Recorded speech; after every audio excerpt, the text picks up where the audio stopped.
Several states pass bans on abortion, and pro-abortion advocates go insane and make up lies about pro-life beliefs. This show is going to be lit. I'm going to get to all of it. My name is Sean Clinton, and this is the God and Freedom Show.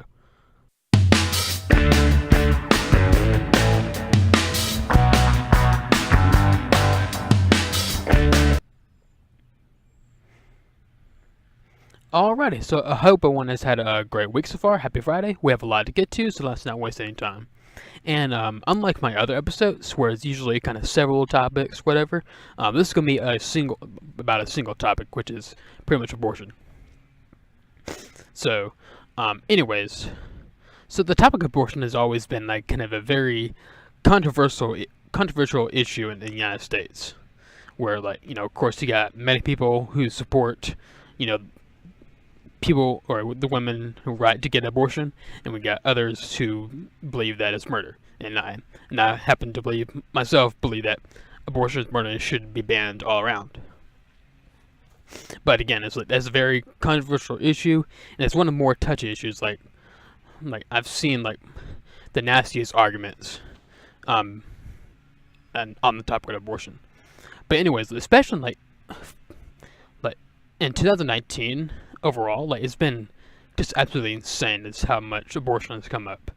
This, as you recall, this all really started with the March for Life back in January, where, you know, we had there was about 600,000 people total there at the March for Life in Washington D.C., like out there in the cold supporting, stand up for the unborn.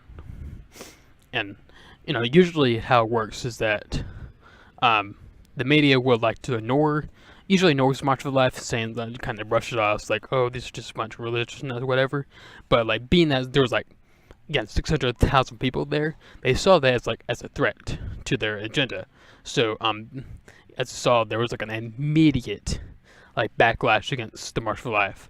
As you saw, as you recall, if you remember, Ben Shapiro was the speaker at the March for Life there, and one of the arguments he was making is about how abortion lowers the crime rate, and one of the examples he uses that pro-lifers would, if they had the chance to go back in time and stop like a baby Hitler, they would not kill him. They would just take him from his home and give him to another home. And of course, you know, people on the left took that out of context, saying that, oh, he supports Hitler or whatever. I mean, again, utter nonsense. For one, he's a Jew, so I don't know why he would support Hitler. And again, I mean, why would you? I mean, the idea of that abortion lowers the crime, it just makes no sense. Like, seriously, you'll rather kill the unborn, and instead of trying to raise them right to not become a criminal, but just. Like, stuff like that just makes no sense. But anyways, like, that was just one of the backlashes, and another one was as you recall, like a huge media malfeasance. It was the Covington Catholic High School students who were there, you know, at the March for Life, and they were harassed by a group called the Black Israelites, and then a group of Native Americans came along and harassed them as well. And then, of course, a media twisted it to make it seem like that the students were mocking the Black Israelites and the Native Americans, and that, you know, they were and that the students were like these vicious racists, and that the Native American guy was the victims in the situation. And then soon after that, about a week or so, New York had passed a law saying that abortion is going to be illegal up to the point of birth for any reason whatsoever. And then soon after that, the Virginia governor, Ralph Northam, came out and said that he supports the partial birth abortion, which is or infanticide, which basically you can kill or let the baby die when it's after it's been born. Which, I mean, it's just absolutely disgusting.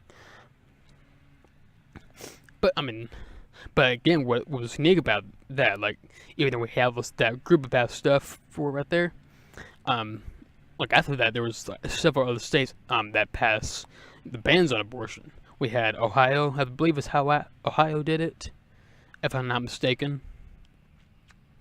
I forget the actual list, but with the main like backlash began with the Georgia heartbeat bill, which, as we recall, it bans abortions about at 6 weeks, when the heartbeat is detected most of the time. As we recall, like actions like Alyssa Milano called for a boycott against Georgia, and asked like filmmakers to completely move out of Georgia and film somewhere else. Which I mean, if they want to, they want to. Seriously, I don't think anyone in Georgia actually cares whether Hollywood films here or not. It's cool, but at the end of the day, we don't really care. Excuse me. And then, very recently, over this past week, actually, Alabama passed their version of this bill, and that just completely blew the internet. So I'm gonna get to all like kind of the backlash and all the reaction to like this whole thing. But first, let me actually read Alabama's bill, because there's a lot of lies and like misinterpretations being passed around about it. So here's the actual law, and here's what it says.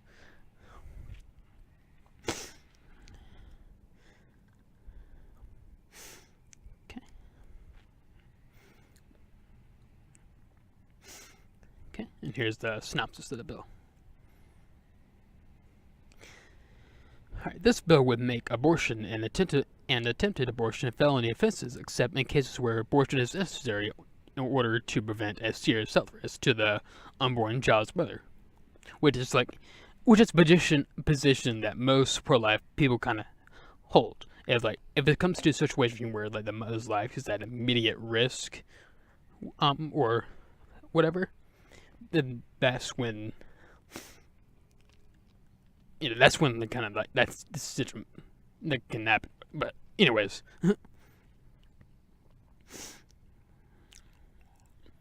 this bill would provide that a woman who received an abortion would not be held criminally culpable or civilly liable for receiving the abortion. Amendment 621 of the Constitution of Alabama of 1901, now appearing on Section 111.05 of the official recompilation of the Constitution of Alabama of 1901, as amended, prohibits a general law whose purpose or effect would be to require a new or increase expenditure of local funds from becoming effective with regard to a local governmental entity without enactment by a two-third vote unless it comes within of a number of specified event exemptions, and it is approved by the affected entity or legislator, appropriates funds or provides a local source of revenue to the entity of the purpose.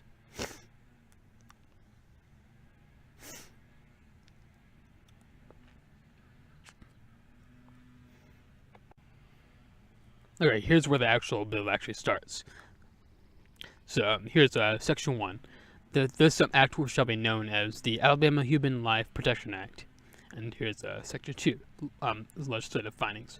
The state's statute criminalizing abortion, Section 13A 13-7 Code of Alabama 1975, has never been repealed. It has remained unenforceable as a result of the U.S. Supreme Court decision in Roe v. Wade, 410 U.S. 113, 1973.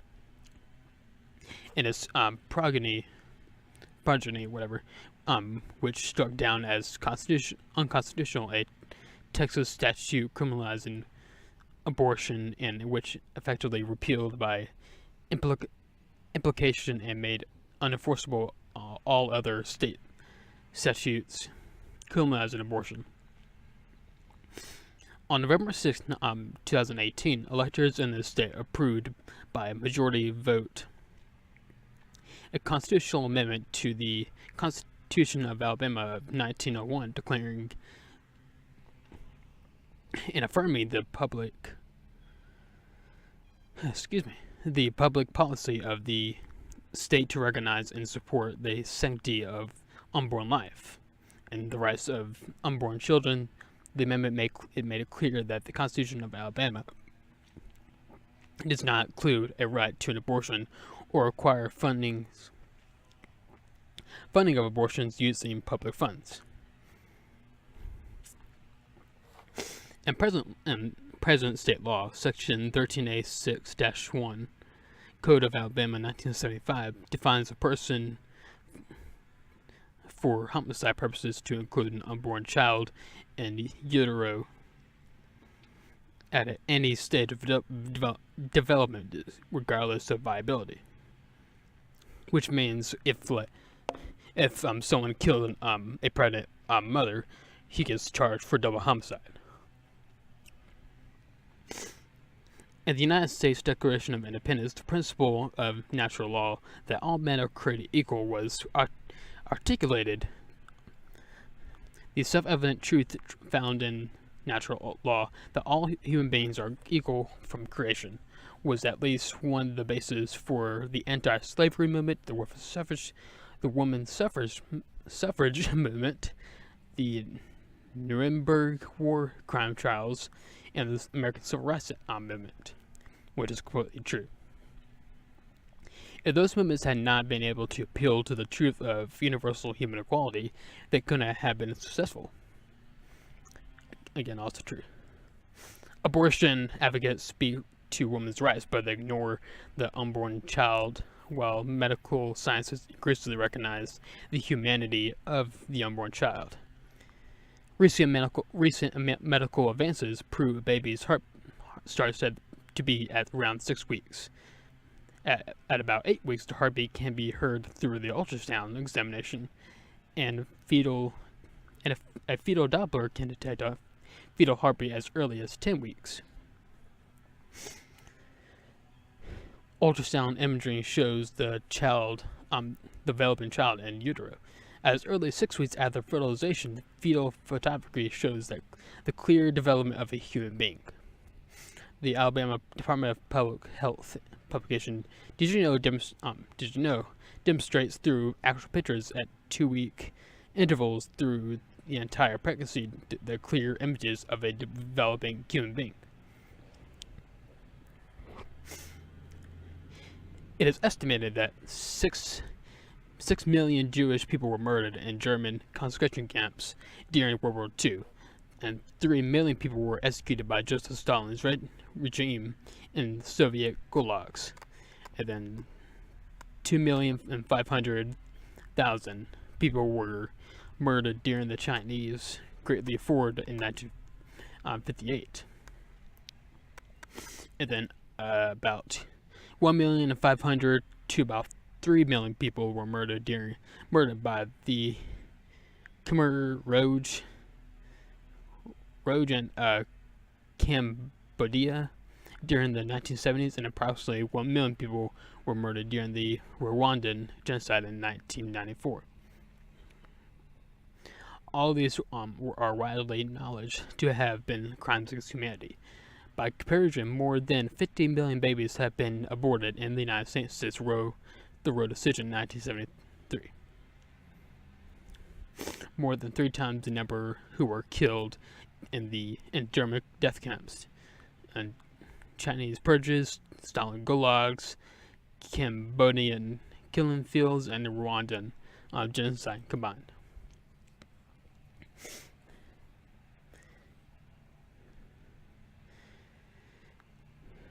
The cases of Roe v. Wade, it is progeny have engendered much civil litigation and legislative attempts to rein in so-called abortion rights. Roe v. Wade attempted to define when abortion of an unborn child would be illegal. Judges and legal scholars have disagreed and dissented with his findings. Section 3. As as used in this act, the following terms shall have the following meanings. Abortion.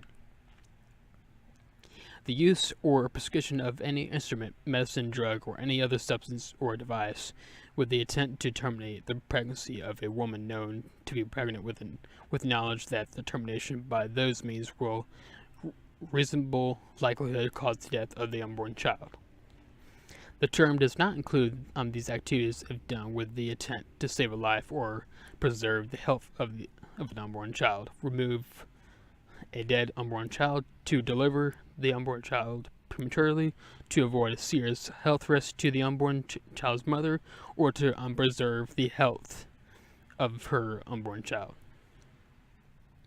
The term does not include a procedure to act to terminate the pregnancy of a woman with the ectopic pregnancy, nor does it include the procedure or the act to terminate the woman's pregnancy with the unborn child has a lethal anomaly. Ectopic pregnancy. Any pregnancy that resulting from either a fertilized egg that has implanted or attached outside the uterus, or a fertilized egg implanted inside the cornu of the uterus. Lethal anomaly, a condition from which an unborn child would die after birth or shortly thereafter, or to be stillborn. Excuse me. Yeah, has under my throat. Medical emergency, a condition in which a reasonable medical judgment complicates the medical condition of the pregnant woman, that her pregnancy must be terminated to avoid a serious health risk as defined in the Act. Physician, a person licensed to practice medicine and surgery or osteopathic medicine and surgery in Alabama. Serious health risk to the unborn child's mother. In reasonable medical judgment, the child's mother has a condition that complicates her medical condition. In reasonable medical judgment, the child's mother has a condition that so complicates her medical condition that it necessitates the termination of her pregnancy to avert her death or to avert a serious risk of substantial physical impairment of a major bodily function. This term does not include a condition based on the claim that the woman is suffering from an emotional condition or a mental illness, which will cause her to engage in conduct that intends to result in her death or the death of her unborn child. However, the condition may exist if a second physician who is licensed in Alabama as a psychiatrist with a minimum of 3 years of clinical experience examines the woman and documents that the woman has been diagnosed with a serious mental illness, and because of it, there is reasonable medical judgment that she will be engaged in conduct that could result in her death or the death of her unborn child. If the health diagnosis and likelihood of the conduct is confirmed as provided in this act, it is determined that a termination of her pregnancy is medically necessary to avoid the conduct. The termination may be performed or shall be only performed by a physician licensed in Alabama in a hospital as defined in the Alabama Administrative Code to which he or she has admitted privileges. Unborn child or person. A human being specifically included an unborn child in the utero at any stage of development regardless of viability. And then defines woman to a female human being whether or not she has reached the age of majority.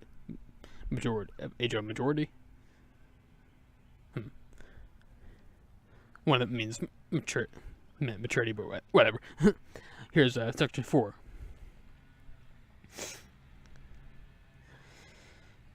It shall be unlawful for any person to intentionally perform or attempt to perform an abortion except as provided by subsection B.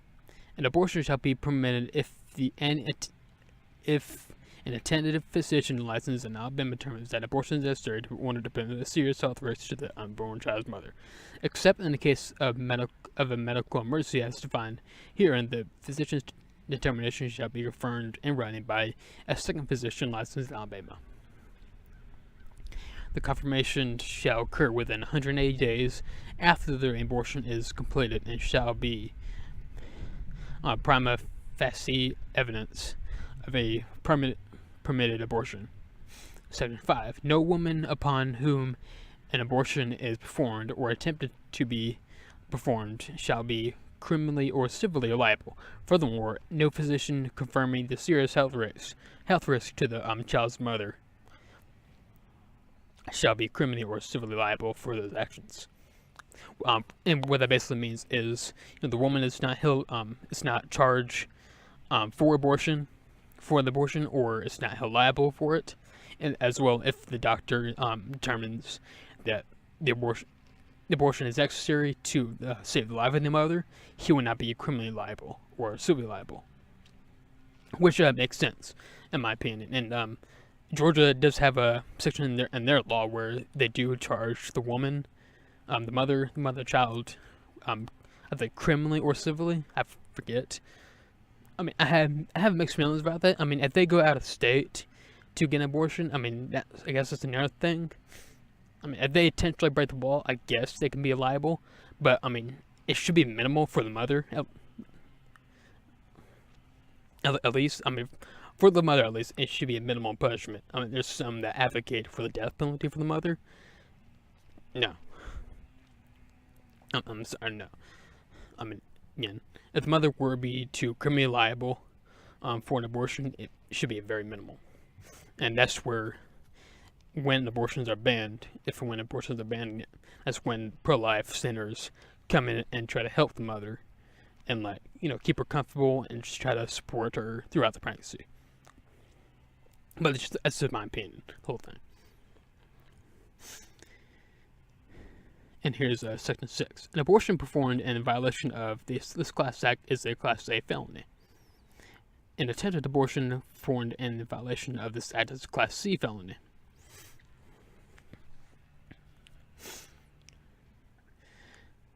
Section 7. This Act shall not apply to a physician licensed in Alabama performing a termination of pregnancy or assisting in performing a termination of pregnancy due to a medical emergency as defined by this Act. The construction of existing statutes and regulations that regulate or recognize abortion in Alabama that are in conflict or antagonistic to this Act shall be repealed as null and void, and shall recognize the prohibition of abortion as provided in this Act.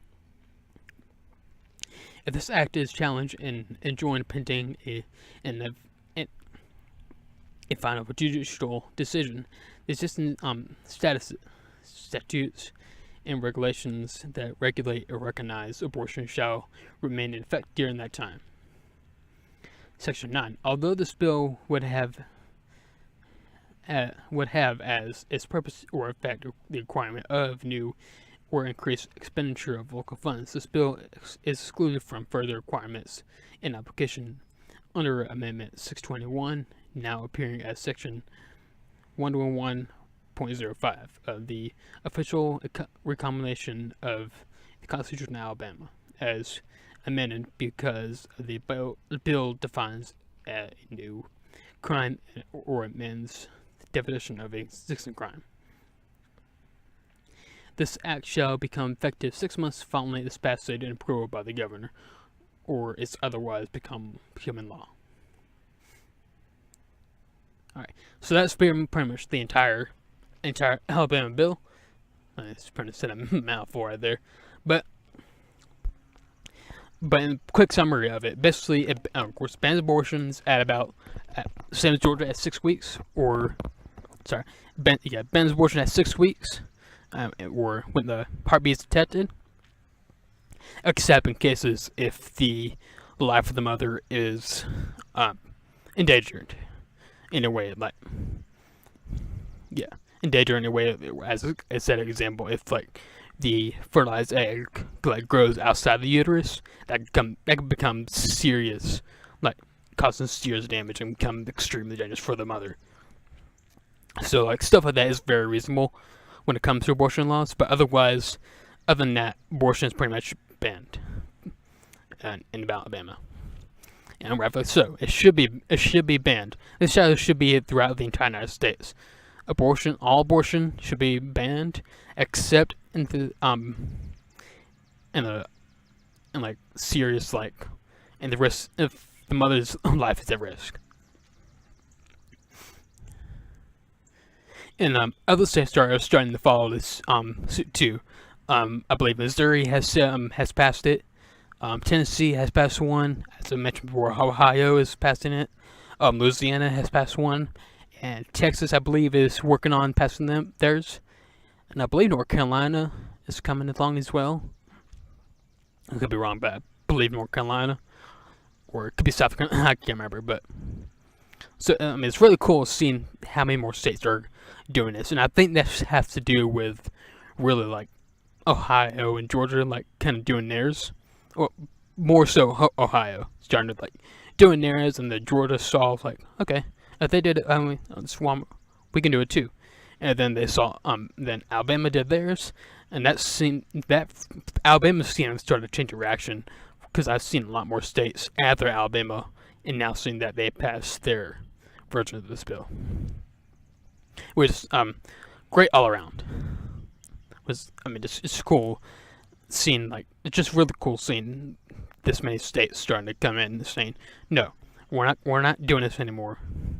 We know the unborn child, as defined, has the right to life, so we will protect them. But of course, pro-abortion advocates have gone absolutely insane, especially over the Alabama law, because one of the key things that is not really mentioned, but one of the key things in the Alabama law that's said is it bans abortion except in the cases of this the mother's health is at risk. But other laws similar to that actually ban abortion except for in cases of rape and incest, and then the health of the mother, health or life of the mother. But Alabama still bans abortions even in cases of rape and incest, which is how it should be. I mean, of course, I understand, rape and incest is extremely traumatic to whoever experiences, and unfortunately, some women do come pregnant during those circumstances. But my thing is, does the life of the child become less valuable because of how it's received? I mean, no, it doesn't. I mean, regardless, even if it's mutually conceived or it's by rape and incest, the child is still a child. It's still a human being. It still has a valuable life. So that's why, it makes no sense for them to suffer the consequences of this horrible crime. And on that, I think there should be tougher. If Alabama, if Alabama's going to do this, there needs to be tougher laws against rapists. But they should be, put in prison for the rest of their lives, and that's the minimal sentencing I think they should get. I actually think, and the death penalty shouldn't be off the table for them either. But anyways, of course, the pro-abortion advocates have gone absolutely insane. They're freaked out over specifically Alabama law because of that, and because all this whole thing. They have really made up lies about what pro-life people believe and all that.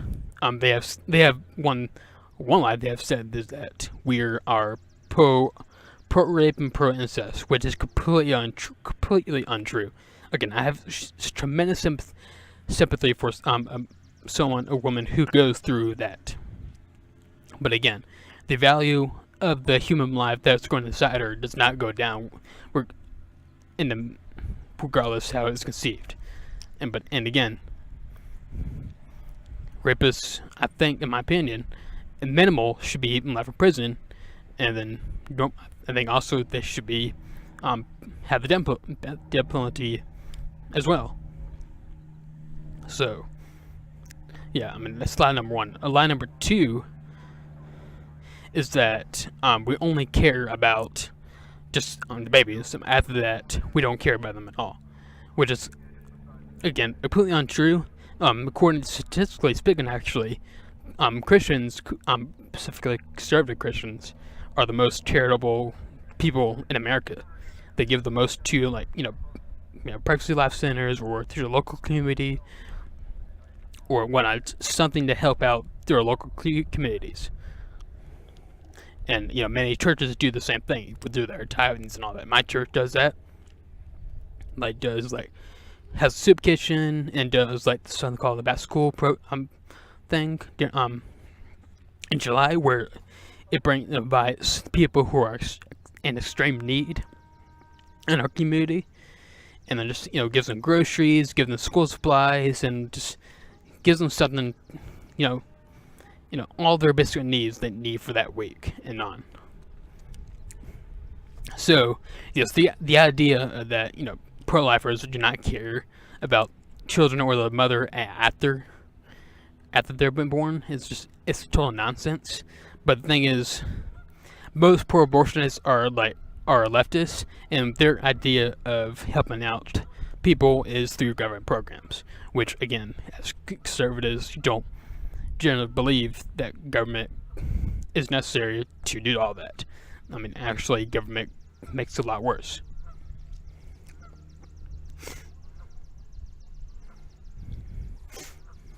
And then another lie third lie that pro-abortionists spread around is that we are anti-science, which, again, completely untrue.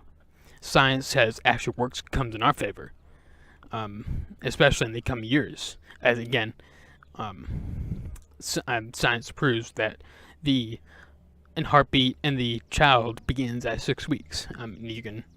It can be detected at 6 weeks and on. And then if you see pictures of a developing child, you can just see. You can see even it starts out not looking like a human being, you can see as it develops. So I mean, I don't see how you can look at that and say, "Oh, that's not a human being. That's just clone cells." So, if anything, they're the anti-science folks. But anyways, I mean, again, but the backlash I've seen due to all this it's been absolutely insane. I've seen, of course, calls, boycotts to Alabama and all that, and of course, that they're mostly worried about Roe vs. Wade, which, again, Roe vs. Wade, if it's overturned, will not ban abortion all around. It just gives it the power back to the states, as it should have been. There's nothing in the Constitution that says that people have the right to abort the baby. It's just nothing. So, and Roe vs. Wade was a garbage decision. It should have been overturned a long time ago. So, these bills could be an opportunity for it to go up to the Supreme Court and for Roe vs. Wade to be overturned.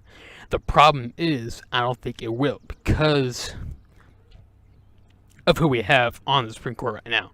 Of course, we have Clarence Thomas and all of them.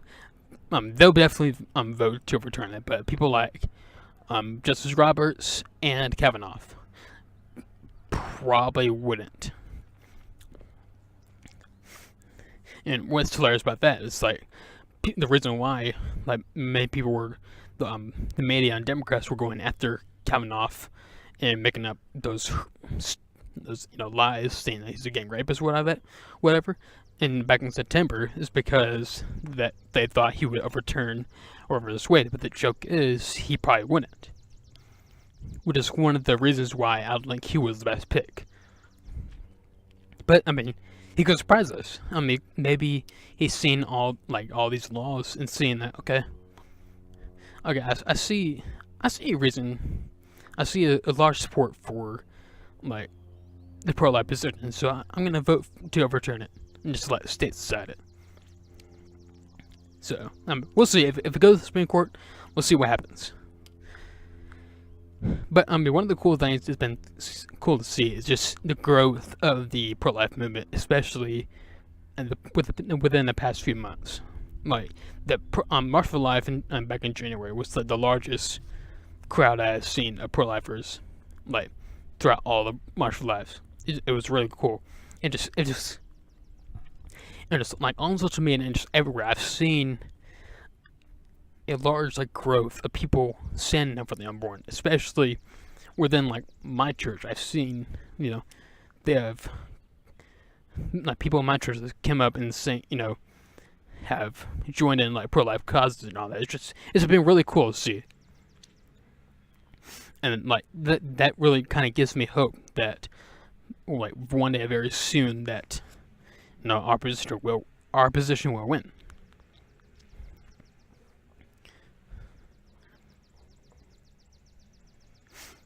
So yeah, all right, let's get into a little bit of theology. Again, this is going to be on the topic of abortion, and this is going to be kind of brief thing, but it's going to be on the biblical support of abortion. Oh no, sorry, the biblical support of being anti-abortion. I'm sorry, yeah. But anyways, despite being like the pro-life movement has been growing, there's still like of course some conservatives are pro-choice, even some Christians that are still saying they're pro-choice, which I mean honestly, if you're a Christian, that makes no sense. Their way of thinking is saying I may believe that it's murder, but I have no right to push that on everybody else. Well, here's the thing: if you were talking about, say, cigarettes or marijuana or whatever, I would agree. I may believe that doing all that is bad. Like smoking cigarettes is bad or whatever, but again, I don't have a right to tell someone that they can't do that. I mean, I can try to convince them that it's bad, but I don't have the right to say, no, you can't do that. And I don't think the government should come in and like stop them, whatever. But because that's just kind of that's just allowing the government to become too big. But with abortion, here's what people often complain, like saying, conservatives are all small governing sects when it comes to abortion. Yes, because with abortion, it's eliminating the life of another human being, and when another life of a human being is being like eliminated, that's a violation of their rights. It's in the Declaration of Independence. Like it says that everyone is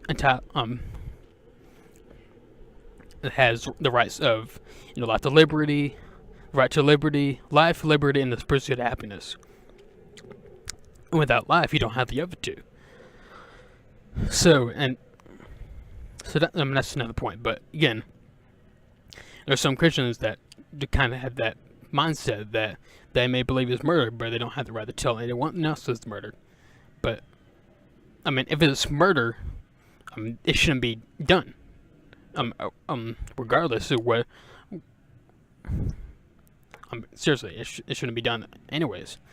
And here's the thing: the Bible has a couple verses that show proof that abortion is wrong. And one of them is Psalms 139, starting at verse 13. You made all of the delicate inner parts of my body and knit me together in my mother's womb. Thank you for making me so wonderfully complex, and for your workmanship is marvelous. How well I know it. You matched me as I was being formed in utter seclusion, as I was woven together in the dark of the womb. You saw me before I was born. Every day of my life was recorded in your book. Every moment was laid out before a single day had passed. That's pretty self-explanatory, and especially saying that God had a plan. Like, even as you were being developed in the womb. Like, he saw the value of the human life, even in the womb. Which, that right there is enough for a biblical support of being anti-abortion. But actually, the most important verse I think that should be used against abortion is one of Genesis. And it's one of the like key most important verses throughout the Bible, in my opinion. And it's Genesis 1:26 and 1:27. It said, "Then God said, 'Let us make human beings in our image, to be like us. They will reign over the fish in the sea, the birds in the sky, the livestock, all the wild animals that are on the earth, and the small animals that scurry along the ground.' So God created human beings in His own image. The image that God had, He created them. Male and female, He created them." And what this basically is saying that when it means by He created human beings in His own image, He gave us, the breath of life, and that's what separates us from, other animals.